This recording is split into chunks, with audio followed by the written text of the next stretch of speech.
the heart and soul behind every business. Stories. Welcome to Business Story of the Week, hosted by me, Joshua Laurie. From setbacks to comebacks, from tragedies to triumphs, we inspire entrepreneurs through conversations that matter. Witness the magic that turns dreams into reality. Whether it's your career, business, or life, your success is always one story away. This is Business Story of the Week. Hey, this is Davidson, and this is Business Story of the Week. Fantastic. And that is the man himself, Davidson Hang. He's a very timid guy, but he brings the thunder, he brings the fire, and he's going to be our guest for today. My name is Joshua. I am your host. Every day, every episode, every week, we ask you a question. We ask everyone a question. And today's question is, what is the key? What does it take to turn your biggest insecurity into your biggest strength? Well, I have the feeling that Davidson is the man to answer that question for us today. Davidson Hang is a transformational coach and speaker who went from earning $7,800,000 as an SDR to become a strategic account executive and sales director at top companies like LinkedIn and Udemy. Through his journey, he invested $150,000 in personal development, published 4 books, and hosted 300 podcast episodes. His 12-week coaching program has helped over 50 tech sales professionals get promoted by building confidence, navigating workplace habits, and leveraging their unique strength. And today, Davidson is going to share his journey, his experience, and his story with us. Davidson, thank you so much for joining the show. How are you doing? Doing pretty well. Thanks, Joshua. This is quite a treat. I love meeting other podcasters, and congratulations on all the success you've had. I know it's not easy to be this consistent, so just appreciate the opportunity. I love that, Davidson, because not many guests tell me that like this isn't easy. I mean, of course they tell me that this isn't easy, but it's always like it's nice to get validation, especially from someone who did 300 episode, and I believe I just actually hit my 300 episode as well. So that's something Mm. there, and it's nice to be validated by you, the man himself, of course, Davidson Hang. Davidson, what was it like? What was the journey? You seem to me like everything I've read and we've researched about you is like a prodigy of sorts. But talk to me about talk to me about the early days, right? Like, because Yeah. our audience and listeners are always curious about the stories of our guests. That's why I always start with the origin stories, right? What was the young Davidson like? What was he always was he always timid? Was he always shy? Did he know he Mm. was always going to get into sales? What would Mm. the young Davidson say to the Davidson of today? That's a good question. Well, it certainly wasn't easy. I grew up pretty poor, living off of government assistance. My dad wasn't around, and being Asian in America. So, for context, my parents were refugees from the Vietnam War. Mhm. So they moved when they moved to the United States. They didn't have any money. They lived in a bunch of different countries while they were trying to find a place that would accept them. Mhm. So my mom was in Indonesia for a bit and all over the world. And um, being a minority in the US, you do experience a lot of racism. So Mhm. when I grew up, I didn't have a lot of confidence because there's all these like Asian jokes about our um, member sizes, right? Like from people in America. So that as you can imagine, growing up, um, that didn't lead to a lot of confidence in the Of course. female department. Well, I'll just Of leave it at course. that. Mhm. But I had to overcompensate by like, you know what? Like, let me just be successful. Like, if I make enough money, if I, do all these things, publish books, start a YouTube channel that has over 600,000 subscribers, like maybe I'll get the validation I need to be successful. And then people will view me as someone who's worthy of whatever it is, whatever like Mhm. insecurities I had. Mhm. So I thought like being more successful would make me happy. Like, say, oh, Mhm. maybe after the fifth, I have my fifth book coming out Mhm. this year. But I realized that, like the more success I had, the more secure I thought I would be, but actually it just led me to even more insecurity because I wasn't focused on healing my past. So Mhm. as I continued on the journey and started to heal my past and started to love myself, I realized like, oh, okay, no amount of external validation will ever be enough if I don't start to love myself. I love that. I love that, of course, Davidson. I mean, 600,000 YouTube subscribers, we all dream of that. When we were younger, especially, we're thinking, like, I'll show you guys, I'll show you, 600,000 YouTube subscribers. But more than that, you were what? You were a sales director in LinkedIn, in Udemy. And what? You published 4 books. But to me, the really, really impressive part there is that you realized and you were aware throughout all this that something was still amiss, something still didn't stack up. Something was still missing because we keep finding that external validation, right? We feel like our value is only as good as the people that value us as well. And having published 4 books with a fifth one coming out and still not feeling that validation, wow, it must have been a long journey to claw back as well. But also that journey started with self awareness. And part of your research and the bio that we put up together for you is like you put in $150,000 in personal development. Talk to us a little bit about that. What was that experience like? Why did you invest so much in that part of your life? And do you feel you got the value that you put in? Yeah, I would say 99.9% of people wouldn't invest that much money into Mhm. personal development. I mean, that's quite honestly, that's like more money than what people make. Like let's say the average income in the US is, let's say, like 55,000. So Mhm. I essentially spent 3 times a person's annual salary on personal development, which Mhm. most people would say that's insane. Like, like why? Like everyone always asks me like why. Mhm.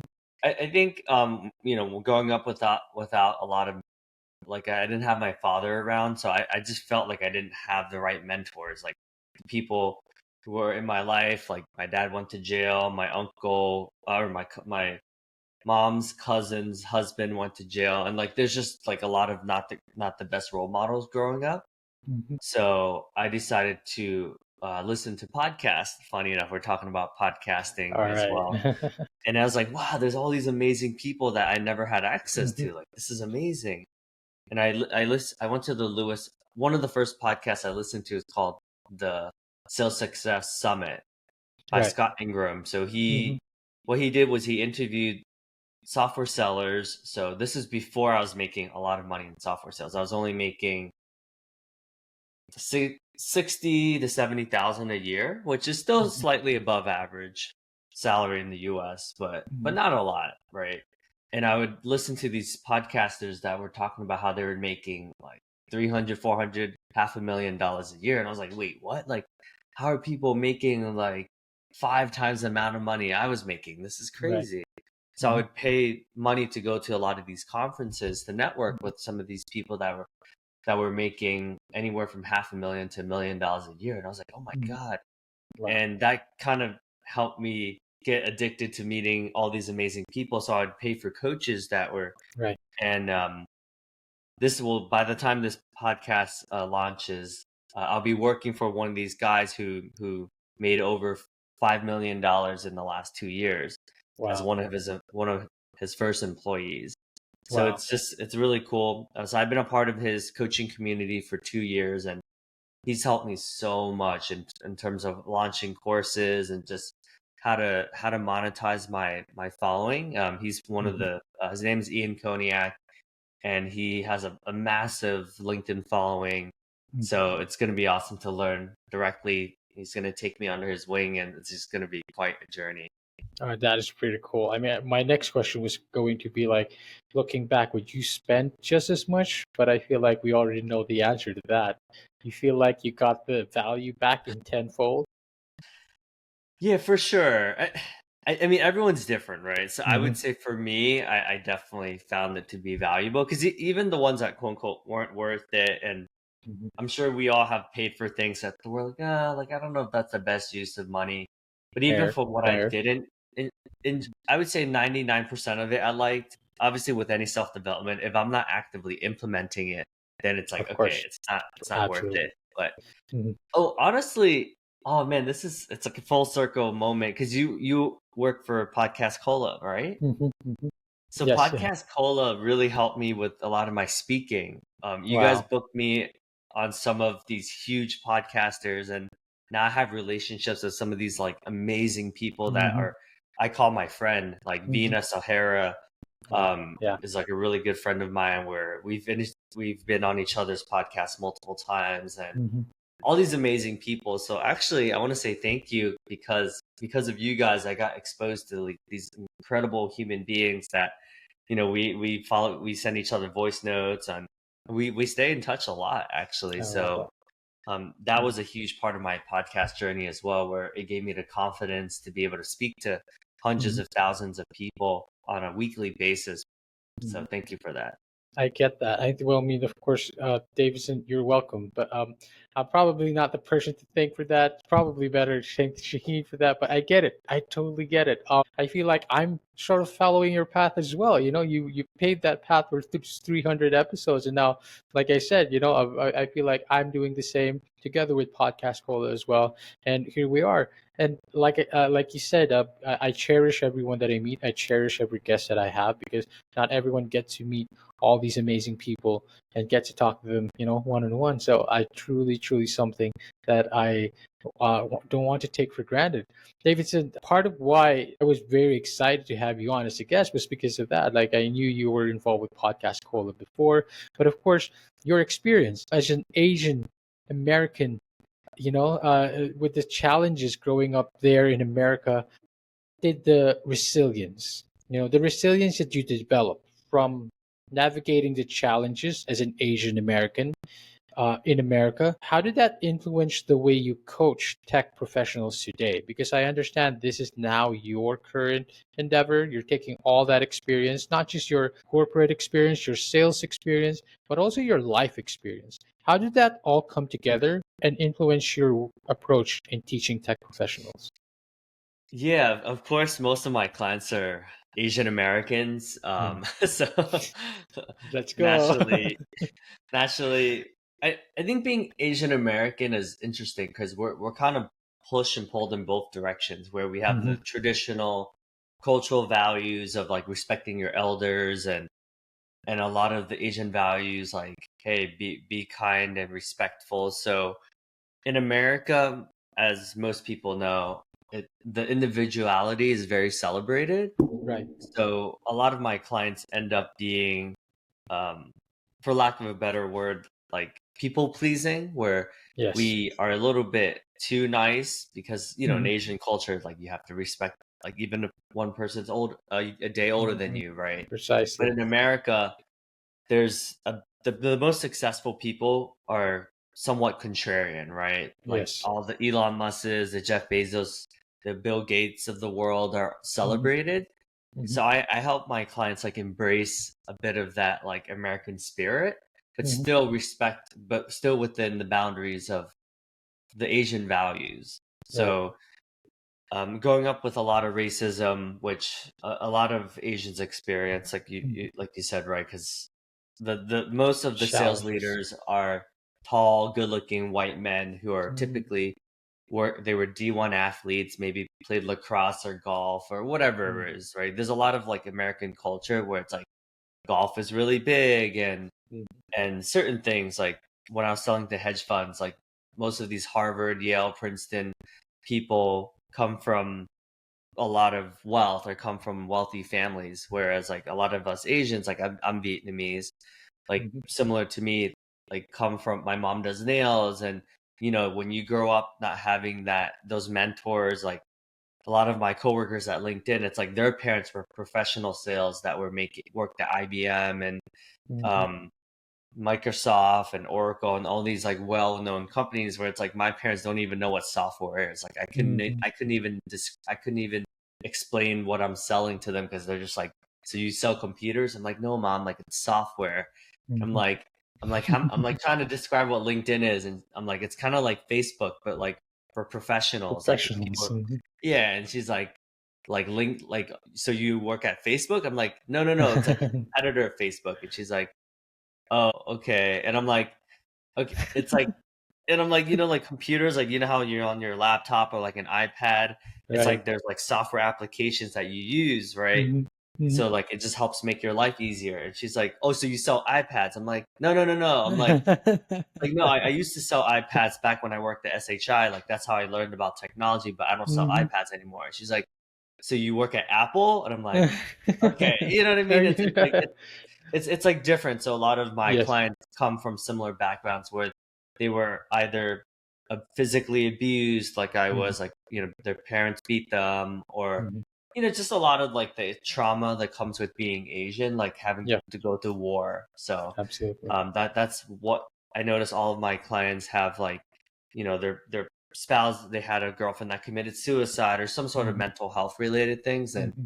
it's because I've gone through a lot of mental health related challenges myself. So I think that's why my content has been resonating, right? Because Right. it's like we all go through some sort of mental health related Absolutely. breakdown at some point in our lives.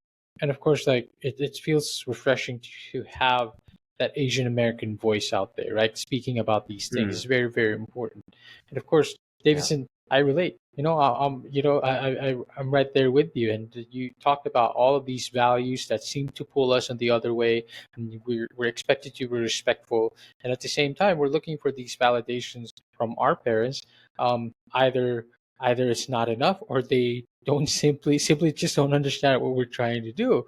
But these are things that Mm. are challenges that you've had to overcome. You've had to teach others now to overcome as well. Davidson, one quick question on that part is that particular part where you said we're too nice. We truly are. The Asians were expected to just be respectful all the time. We're expected to just take the high road, so to speak, or just to Mm. never ever come off as disrespectful. So we'll just say yes. We'll be subservient. We're not allowed to celebrate our wins, so to speak.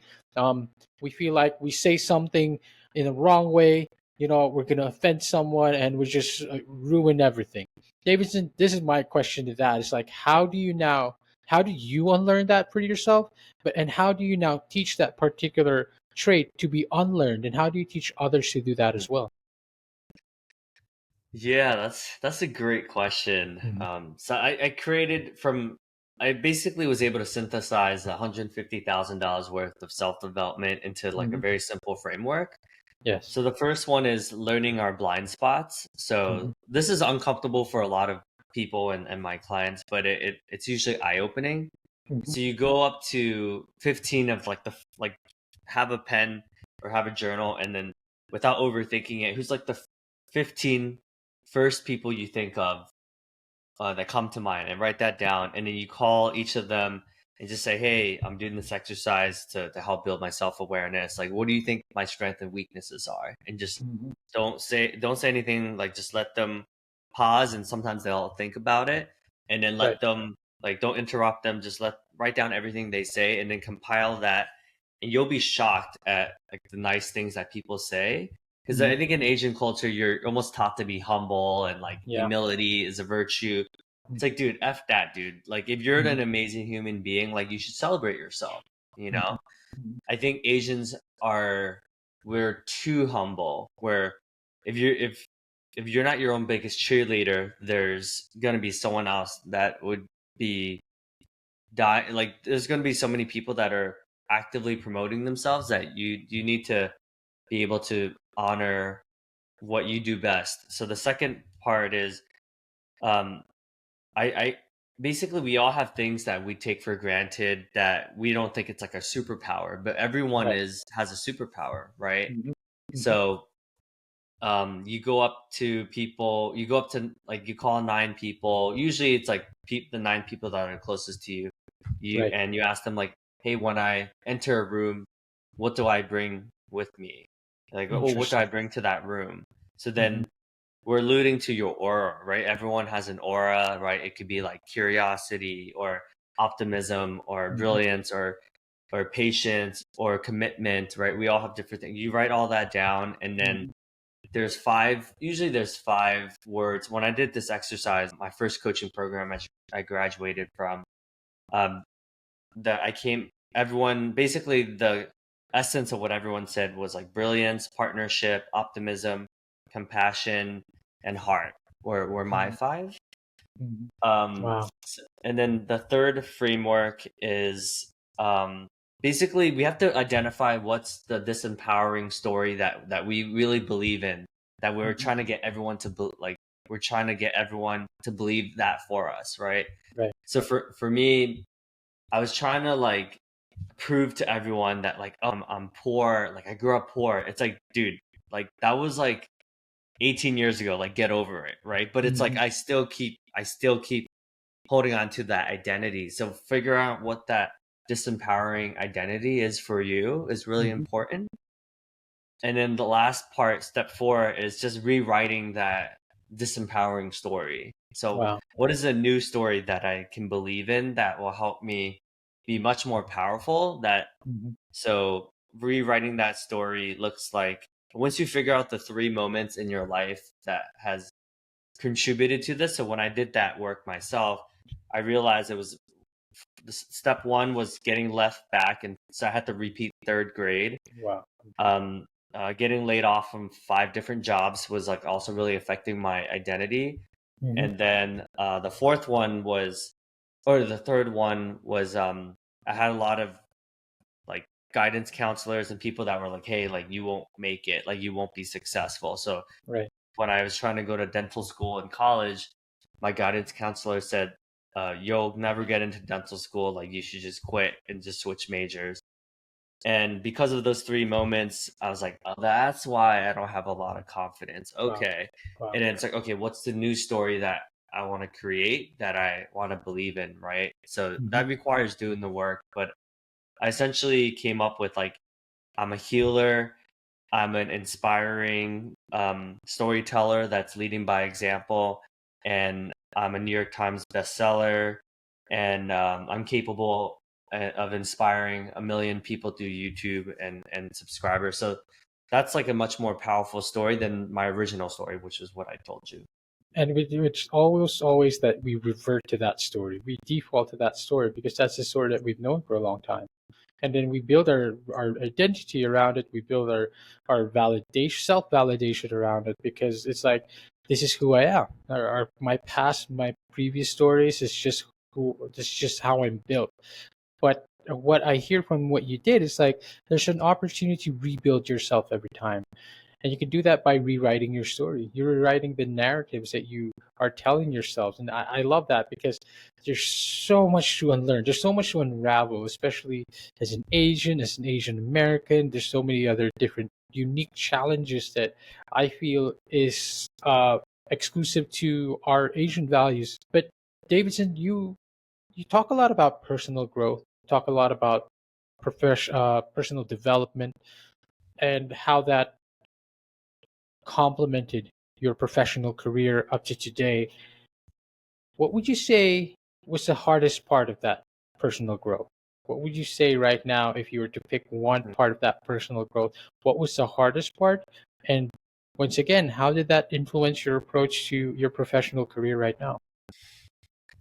Yeah, um, the hardest part is certainly just taking responsibility, like not blaming other people. Like I could blame white men have it easier, tall, good looking white men have it easier, right? Like Mhm. that could be my story. Like let's say I spend 10 years trying to prove, unconsciously or not, because we're Mhm. doing it unconsciously, whether Of we course. believe our BS or not, right? Mhm. Or I could take responsibility and be like, well, maybe I got passed over for promotion because I wasn't assertive enough. I wasn't promoting myself while other people were doing all the internal politics needed to get promoted to management, Mhm. right? So I had to reach out to every person that I had a falling out with and just figure out like, hey, what happened? Like, why aren't we friends anymore? Right. Wow.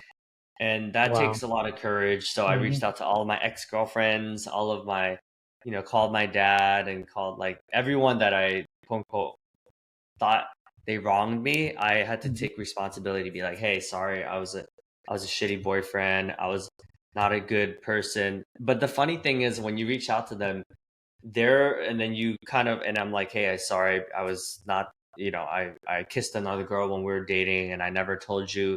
They're like, why are you calling me like 20 years later? Like, this is so weird. It's like, oh, because I feel guilty about it. And they're like, well, I'm sorry that whoever I was being made you do that. And I'm like, wait, what? Like, you're taking responsibility? It's a crazy thing when you start to take responsibility, though, people, instead of people being defensive, they'll take responsibility for their portion, which that's not what I was trying to get them to do, but it's just in owning up and manning up, people see that as an act of courage and they'll be like, dude, it's cool. Like, yeah, I totally Absolutely. forgive you. It's like, I don't even, yeah, it was like 20 years ago. Like, I don't care, you know? Hmm. And So it's a weird thing, but you'll start to get your power back because you'll start to see your new identity. It's like when I called all my old bosses and I thought I was a horrible employee, they're like, nah, dude, like you won employee of the month, you got promoted, like you were a good employee. But in the back of my mind, it's like, oh, I felt like I wasn't a good employee. So I mhm. was able to rewrite those narratives as well. Wow, I mean, that is very fascinating. It's definitely hard. And to translate that over to professional careers, also, I feel it's just as difficult. But the returns are out there because, you know, uh, people people look at leaders who own up. And when they see leaders and professionals owning up, it gives them the courage to do the same. And Davidson, I feel like all that goes back to first question to the day or to this episode is turning your biggest insecurity into your greatest strength. And it's not just that one type. We talked about like our Asian insecurities. We talk about like um, our feeling less. In all these validations, we don't have our self validation. But taking that and being aware, I feel like can turn into your greatest strength. And you are a living testament to that. You're a living example of that, Davidson. And thank you so much for sharing all of that today. Of course, you can learn more about Davidson. Head on over to his YouTube channel, Davidson Hang Official. You mentioned 600,000 subscribers. Right now, you are at 680,000 YouTube subscribers. Very, very cool. I would, I mean, I'd love that. I'd love to get to that number someday. You have any tips? Let me know and let our audience know. But as well, again, to all our audience listeners out there, go follow David on Instagram. He's right there as well. Go connect with him on LinkedIn. Davidson, you have a fifth book coming out soon. Talk to us a little bit about that. What's it going to be about? Thanks for the opportunity. Yeah, this writing a book is probably one of the scariest things Mm. because it's like, who am I worthy enough that, let's say they spend 5 hours, it takes 5 hours to finish this book, right? Mhm. Like, who am I, like Davidson, that someone would take time out of their busy day, which everyone's most precious commodity is time, right? Mhm. But it's when I let go of, like, it's less about the ego and like, oh, this is this is cool to have a book, but it's like, okay, how can I serve the most people as possible? Mhm. And I thought to all the self-development books that I read growing up, and it was like usually white men, right? It's like Joe Dispenza, like, all the people that I love and respect, like Rich Roll, Tim Ferriss, Lewis Mhm. Howes, all podcasters as well. Yes. It's like it's clear that it's all tall men usually, right? Or at least white Mhm. men. In the US it is. So Yes. I'm like, man, like no one there's I've never read an Asian American book growing up, right? All these Wow. self-development books. Yes. So I was like, okay, well, why don't I be an example and that it is possible to write a book? Wow. So the book is going to be called Ventures of a People Pleasing Contrarian, Wow. of a recovering people pleasing contrarian, because I do think Asians in particular are very people pleasing, Mhm. but it's also oxymoron because it's like, oh, but the contrarian part is like really going against the grain and Yes. really, so it has a duality of like, hey, for this book is for anyone who's a people pleaser, which that's a lot of people in the A lot of US, people. like how to set boundaries, how to heal, how to believe in yourself. And then the contrarian part is like, how do you do something that helps you stand out and build your brand, and ultimately your career is going to skyrocket because of it. Absolutely. I mean, Davidson, that is a very, very exciting concept for your book, and we're excited to have that now. We're excited to read your book, and again, you're representing, right? You're putting yourself out there. You're saying that it's we Asians, we can make it happen too. We can write our books too. We can inspire others too. But uh, of course, you also have your other books. You have Redefining Masculinity, Four Steps to Conquering Self-Criticism, Unapologetically, ENFP. Davidson, where can we find these books? Where can we learn more about you? And where can we watch out and keep up to date on this new book coming out? Yeah, thank you.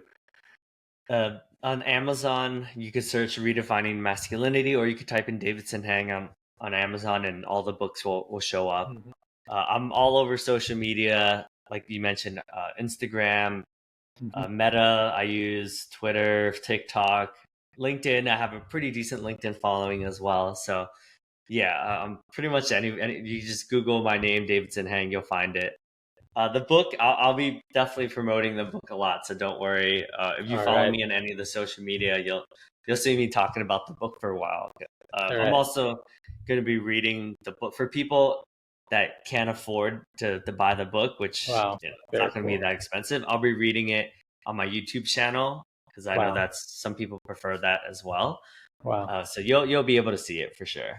Fantastic. I love it. I love it, Davidson. Davidson, you are inspiring. Yeah, I mean, you've inspired me today, and I hope our audience and listeners feel the same. You definitely, are paving that way for other Asian Americans as well to just follow their dreams, follow their path, and rewrite their stories, and not be, held back by values, but at the same time, how do you progress and excel while still keeping those values and not forgetting where you came from? Davidson, thank you so much for your time. Thank you so much for the insight. I love the stories, man. One last thing you'd love to leave behind the audience, one last bit of wisdom. What would it be? Take us home. Yeah, I mean, honestly, reach out to Josh. Podcast Cola has been life changing, if I'm being truthful. Being on all these amazing podcasters that have so many, and just the caliber of people that I've met along the way with augmentors and, Mhm. um, like some of these podcasters, like I would have never had access, and which just exposed me to, it helped me build my confidence also ultimately, because Mhm. in the Mhm. beginning, I wasn't really sure what to talk about on these podcasts, but as I just doubled down and just stepped into my power, I was like, oh wow, like these are like meaningful relationships that I have with people that when they come to New York City, like we'll hang out. So starting a podcast, or if you haven't been on a lot of podcasts, is the way to go. Honestly, it's really the first step into owning and being able to practice and how to communicate, how to practice communicating more concisely as well is such a Mhm. valuable skill. So thank you for providing the platform for others to be seen, to be heard. It's truly an honor. I appreciate that shout out, Davidson. Thank you so much to all our audience and listeners out there. You are not a stranger to Podcast Cola, just like this man over here, Davidson.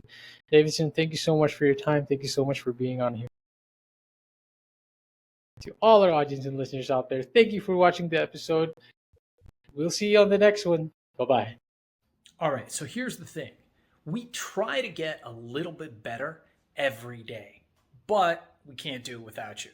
So if you like the video, make sure to like and subscribe below. And if you have any comments, just leave them in the space under.